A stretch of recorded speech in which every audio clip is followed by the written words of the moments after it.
다 함께 사도신경으로 신앙 고백하겠습니다. 나는 전능하신 아버지 하나님, 천지의 창조주를 믿습니다. 나는 그의 유일하신 아들 우리 주 예수 그리스도를 믿습니다. 그는 성령으로 잉태되어 동정녀 마리아에게서 나시고 본디오 빌라도에게 고난을 받아 십자가에 못 박혀 죽으시고 장사된 지 사흘 만에 죽은 자 가운데서 다시 살아나셨으며 하늘에 오르시어 전능하신 아버지 하나님 우편에 앉아 계시다가 거기로부터 살아있는 자와 죽은 자를 심판하러 오십니다. 나는 성령을 믿으며 거룩한 공교회와 성도의 교제와 죄를 용서받는 것과 몸의 부활과 영생을 믿습니다. 아멘. 찬송가 250장 함께 찬양하겠습니다. 250장 함께 찬양하겠습니다. 구주의 십자가 보혈로 죄 씻음 받기를 원하네. 내 죄를 씻으신 주 이름 찬송합시다. 찬송합시다. 찬송합시다. 내 죄를 씻으신 주 이름 찬송합시다. 죄악을 속하여 주신 주 내 속에 들어와 계시네. 십자가 앞에서 주 이름 찬송합시다. 찬송합시다. 찬송합시다. 내 죄를 씻으신 주 이름 찬송합시다. 주 앞에 흐르는 생명수 날 씻어 정하게 하시네. 내 기쁨 정성을 다하여 찬송합시다. 찬송합시다. 찬송합시다. 내 죄를 씻으신 주 이름 찬송합시다. 내 주께 회개한 영혼은 생명수 가운데 젖었네. 흠없고 순전한 주 이름 찬송합시다. 찬송합시다. 찬송합시다. 내 죄를 씻으신 주 이름 찬송합시다. 아멘. 오늘 하나님께서 우리에게 주시는 말씀은 사도행전 9장 10절에서 19절까지 말씀입니다. 사도행전 9장 10절에서 19절까지 말씀 함께 읽겠습니다. 그때 다메섹에 아나니아라 하는 제자가 있더니 주께서 환상 중에 불러 이르시되 아나니아야 하시거늘 대답하되 주여 내가 여기 있나이다 하니 주께서 이르시되 일어나 집 가라 하는 거리로 가서 유다의 집에서 다소 사람 사울이라 하는 사람을 찾으라. 그가 기도하는 중이니라. 그가 아나니아라 하는 사람이 들어와서 자기에게 안수하여 다시 보게 하는 것을 보았느니라 하시거늘 아나니아가 대답하되 주여 이 사람에 대하여 내가 여러 사람에게 듣사온즉 그가 예루살렘에서 주의 성도에게 적지 않은 해를 끼쳤다 하더니 여기서도 주의 이름을 부르는 모든 사람을 결박할 권한을 대제사장들에게서 받았나이다 하거늘 주께서 이르시되 가라. 이 사람은 내 이름을 이방인과 임금들과 이스라엘 자손에게 전하기 위하여 택한 나의 그릇이라. 그가 내 이름을 위하여 얼마나 고난을 받아야 할 것을 내가 그에게 보이리라 하시니 아나니아가 떠나 그 집에 들어가서 그에게 안수하여 이르되 형제 사울아 주 곧 내가 오는 길에서 나타나셨던 예수께서 나를 보내어 너로 다시 보게 하시고 성령으로 충만하게 하신다 하니 즉시 사울의 눈에서 비늘 같은 것이 벗어져 다시 보게 된지라. 일어나 세례를 받고 음식을 먹음에 강건하여 지니라. 아멘. 예수님을 만난 사울은 앞을 볼 수가 없게 되었다고 성경은 말씀하고 있습니다. 사도행전 9장 7절부터 9절 말씀해 보면, 같이 가던 사람들은 소리만 듣고 아무도 보지 못하여 말을 못하고 서 있더라. 사울이 땅에서 일어나 눈을 떴으나 아무것도 보지 못하고 사람의 손에 끌려 다메섹으로 들어가서 사흘 동안 보지 못하고 먹지도 마시지도 아니하니라 라고 말씀하고 있습니다. 앞을 볼 수가 없으니 사람의 손에 이끌려서 다메섹으로 가게 되었다라고 말씀하고 있고, 예수님을 만난 사울은 사흘 동안 먹지도 마시지도 보지도 못했다라고 말씀을 하고 있습니다. 너무 큰 충격을 받아서 먹지 못한 것이 아닌가 생각하기도 하지만 11절 말씀 밑에 보면 그가 기도하는 중이라라고 말씀하는 것을 보면 단순히 충격을 받아서 먹지 못하고 마시지 않았던 것은 아니었던 것으로 보입니다. 왜 먹지 못하고 왜 마시지 못했는가 생각해 보면 지금까지 사울이 알아왔던 것은 율법이 자신을 살려줄 것이라고 믿고 하나님 우편에 율법이 있을 것이라고 믿어 왔기 때문인 것입니다. 그런데 예수님을 만나고 나니 내가 속아왔다는 것을 알게 된 것이죠. 그 당시 사울만 그런 것이 아니라 유대인들이 다 그렇게 생각을 했다고 하는 것입니다. 왜냐하면 바벨론 포로 이후에 자신들이 하나님의 말씀을 듣고 순종하지 않아서 망하게 되었다는 것을 깨닫게 되고 회당 교육을 시작을 했고 철저하게 하나님 말씀을 지켜 행하려고 했다는 것입니다. 이 사람들이 포로 귀환 이후에 정신을 차리고 에스라 느헤미야를 통해서 나라를 재건할 마음을 가지기는 했지만 결국은 다시 자신의 탐욕을 쫓아 살아감으로 말미암아 이들이 하나님의 말씀을 듣고 순종하는 삶을 또 저버리게 됩니다. 그럼에도 불구하고 나라가 망한 경험 때문인지 율법을 철저하게 지켜야 된다는 생각을 가지고 율법을 가르치는 일, 또 행하는 일에 대해서 강조는 계속해서 했었습니다. 이러면서 점점 어떻게 하면 율법을 더 잘 지킬 건가 이런 생각을 하다가 장로의 유전이라고 하는 것을 만들었는데 어떻게 보면 율법을 잘 지키려고 시작한 것은 맞는 것 같은데 시간이 가면서는 하나님의 말씀을 지켜 행하는 것보다 자신들이 만들어 놓은 장로의 유전, 그러니까 종교적인 틀, 형식과 규칙, 규범 이런 것을 지키는 것을 훨씬 더 중요하게 생각하게 되었다는 것입니다. 그러면서 시간이 가면서 율법이 중요하다는 것은 알게 되었지만 율법을 너무 중요하게 생각하고 더 나아가서는 율법을 의인화시켜서 율법이 살아서 율법이 우리를 살릴 것이다 라고 하는 것까지 나가게 되었다고 하는 것입니다. 로마서 7장 10절 말씀에 보면 생명에 이르게 할 계명이 내게 대하여 도리어 사망에 이르게 하는 것이 되었도다 라고 말씀을 하고 있습니다. 당시 유대인들이 어떤 생각을 했는지 사도 바울이 잘 말해주고 있는데요. 다시 보면 생명에 이르게 할 계명이라고 말씀합니다. 즉 계명, 율법이 자신들에게 생명을 줄 것이라고 믿고 살았다는 것이죠. 그런데 바울이 예수님을 만나고 난 이후에는 이 생각이 완전히 바뀌게 됐습니다. 율법이 우리를 살려주는 것이 아니라 율법의 기능, 가장 중요한 기능은 우리에게 사망을 선고한다고 하는 것입니다.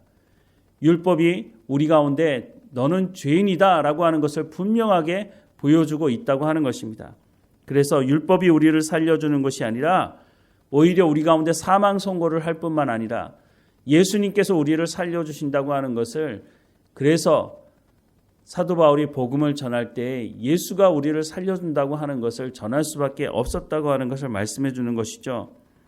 갈라디아서 2장 16절 말씀해 보면 사람이 의롭게 되는 것은 율법의 행위로 말미암음이 아니요 오직 예수 그리스도를 믿음으로 말미암은 줄 알므로 우리도 그리스도 예수를 믿나니 이는 우리가 율법의 행위로서가 아니고 그리스도를 믿음으로써 의롭다 함을 얻으려 함이라. 율법의 행위로서는 의롭다 함을 얻을 육체가 없느니라 라고 말씀을 하고 있습니다. 물론 성경은 율법을 완벽하게 지키면 하나님께서 구원하실 것이라고 약속하고 있지만 그 누구도 율법을 완벽하게 지키는 사람이 없다라고 하는 것을 성경이 분명히 말씀해주고 있다는 겁니다. 그럼에도 불구하고 당시 바울이 되기 전 사울은 하나님의 말씀을 철저하게 지키면 구원받을 수 있다고, 행위로서 구원을 받을 수 있다고 하는 믿음을 가지고 있었고, 또한 율법이 우리를 살려줄 것이라고 하는 그 믿음을 가지고 있어서 예수 믿는 사람들이 예수가 우리를 살려줄 것이라고 말하는 것을 들을 때 우리 민족이 어떻게 율법이 우리를 살려주는 것이지 예수가 우리를 살려주는 그런 이단과 같은 말을 하는 사람에게 속을 수 있느냐라고 하는 생각 때문에 예수 믿는 사람들을 다 잡아 들이려고 했다고 하는 것이죠. 그런데 예수님을 만나고 난 이후에 내가 잘못 살아왔구나, 내가 속아 살아왔구나 라고 하는 것을 깨닫게 된 것이죠. 그래서 로마서 말씀에도 보면 바울이 복음을 전하면서 이스라엘 백성들이 왜 망했는지를 말하고 있는데, 로마서 10장 2절부터 5절 말씀을 보면 내가 증언하노니 그들이 하나님께 열심히 있으나 올바른 지식을 따른 것이 아니니라. 하나님의 의를 모르고 자기 의를 세우려고 힘써 하나님의 의에 복종하지 아니하였느니라. 그리스도는 모든 믿는 자에게 의를 이루기 위하여 율법의 마침이 되시니라. 모세가 기록하되 율법으로 말미암는 의를 행하는 사람은 의로 살리라 하였거니와 라고 말씀을 하고 있습니다. 율법을 행함으로 의롭게 될 수 있습니다. 하지만 율법으로 말미암는 의를 행하는 사람, 그 사람은 의로 말미암아 살리라 라는 이 말을 이스라엘 백성들은 잘못 오해했던 것이죠. 그래서 더 나아가서 율법이 우리를 살려줄 거라고 생각했지만 그것이 바로 올바른 지식을 가지 못한 것이다 라고 말하고 있고, 이 잘못된 지식 때문에 열심은 있지만 잘못된 지식 때문에 너희가 망하게 되었다는 것을 알지 못하느냐라고 말하고 있는 것이죠. 이렇게 사울이 예수님을 만나고 나서 이 잘못된 이 지식이 완전히 바뀌게 되고, 그래서 자기가 속아왔다는 것을 알게 되고 회개하는 시간을 사흘 동안 가지면서 먹지도 마시지도 못한 것이었다고 하는 것을 우리가 알게 되는 것이죠. 이때 예수님께서 아나니아라고 하는 사람을 불러서 바울에게 가서 안수하고 그에게 세례를 주라고 말씀을 하고 있는 것입니다. 오늘 본문 10절 이하의 말씀을 보면 그때 다메섹에 아나니아라 하는 제자가 있더니 주께서 환상 중에 불러 이르시되 아나니아야 하시거늘 대답하되 주여 내가 여기 있나이다 하니 주께서 이르시되 일어나 직가라 하는 거리로 가서 유다의 집에서 5 사울이라 하는 사람을 찾으라. 그가 기도하는 중이니라. 그가 아나니아라 하는 사람이 들어와서 자기에게 안수하여 다시 보게 하는 것을 보았느니라 하시거늘 아나니아가 대답하되 주여 이 사람에 대하여 내가 여러 사람에게 들었사온즉 그가 예루살렘에서 주의 성도에게 적지 않은 해를 끼쳤다 하더니 여기서도 주의 이름을 부르는 모든 사람을 결박할 권한을 대제사장들에게서 받았나이다 하거늘 주께서 이르시되 가라. 이 사람은 내 이름을 이방인과 임금들과 이스라엘 자손에게 전하기 위하여 택한 나의 그릇이라. 그가 내 이름을 위하여 얼마나 고난을 받아야 할 것을 내가 그에게 보이리라 하시니 라고 말씀을 하고 있습니다. 아나니아가 성령에 충만한 사람이었고 하나님과 친밀한 관계에 있었던 사람이기 때문에 이 말씀에 응답을 했던 것으로 보입니다. 사울은 예수 믿는 사람을 잡아들이는 사람으로 사람들에게 이미 소문이 자자하게 나 있던 사람이었습니다. 그런데 그 사울을 찾아가라는 말이 어떻게 보면 사탄이 하는 말로 들릴 수도 있을 것입니다. 잘못하면 자신도 잡혀 들어갈 수 있기 때문에 사울은 대제사장들에게 공식 공문까지 받아서 예수 믿는 사람들을 잡아들이는 사람이었다고 하는 것을 너무나 잘 알고 있는 아나니아. 그런데 이것이 분명히 예수님께서 자신에게 하시는 말씀이라고 하는 것을 알았기 때문에 이 말씀에 순종하고 사울을 찾아가게 된 것이었습니다. 그리고 나서 사울이 음식을 먹게 됩니다. 음식을 먹었다고 하는 것은 단순히 굶었기 때문에 음식을 먹었다고 하는 말은 아닐 것입니다. 사울이 사흘 동안 먹지 않고 마시지 않았던 것은 자신이 속아왔던 것에 대한, 또한 예수님을 믿는 사람들을 잡아들이고 더 나아가서는 스데반이 돌에 맞아 죽는 현장에서 스데반은 돌에 맞아 죽어도 된다고 하는 증인 역할을 했으니 그것에 대해서 얼마나 눈물을 흘리며 회개했겠습니까? 그러니 먹을 수도 마실 수도 없었던 것입니다. 그런데 아나니아가 와서 안수함으로 성령이 임하고 세례를 받고 먹었다고 하는 것은 이제는 완전히 다른 삶을 살아가는 시작이 되었다고 하는 것을 음식을 먹었다고 하는 것으로 표현해주고 있다고 하는 것입니다. 예수님을 영접했다고 하는 것은 이제는 옛사람으로 살아가지 않고 새 사람으로 하나님의 말씀으로 새롭게 됨으로 살아가는 것을 의미하는 것입니다. 물론 하루아침에 이런 것이 이루어지지는 않겠지만 우리가 예수님을 영접했다고 하는 것은 이제는 다시는 옛사람으로 살아가지 않고 하나님의 말씀을 듣고 순종하는 경건의 연습을 통해서 그리스도의 장성한 분량까지 이르는 삶으로 나가게 되는 것이라고 말씀해주고 있는 것입니다. 사울이 바울이 되는 것은 바로 예수님을 만남으로 그가 잘못된 모든 생활을 정리하고 회개하고 돌이킴으로 일어날 수 있는 일이라고 하는 것을 오늘 본문이 말씀해 주고 있다고 하는 것입니다. 우리가 예수 믿는다면 다시는 옛사람으로 돌아가지 않는 것이고 우리가 가지고 있던 잘못된 지식에 사로잡혀 살아가지 않는 것이라고 말씀을 해주고 있는 것입니다. 그럴 때에야 우리가 예수가 우리를 살리시는 분이라고 우리가 예수 그리스도를 믿음으로 말미암아 구원받는 것이라고 담대하게 선포할 수 있게 된다고 하는 것입니다. 사울이 바울이 되는 이 과정 속에 우리를 부르셨고 우리도 예수님을 영접함으로 바울과 같은 복음을 증거하는 증인으로 부름 받았다고 하는 것을 우리가 분명히 깨닫고 우리가 하나님의 말씀에 귀를 기울이고 순종함으로 우리가 복음을 증거하는 증인으로서의 삶을 살아가는 우리의 삶이 되기를 주님의 이름으로 축원합니다. 기도하겠습니다. 사랑하는 하나님, 사울이 율법에 대해서 철저하게 알았던 사람이고 그 율법을 따라 행하려고 했던 사람인 것을 우리는 압니다.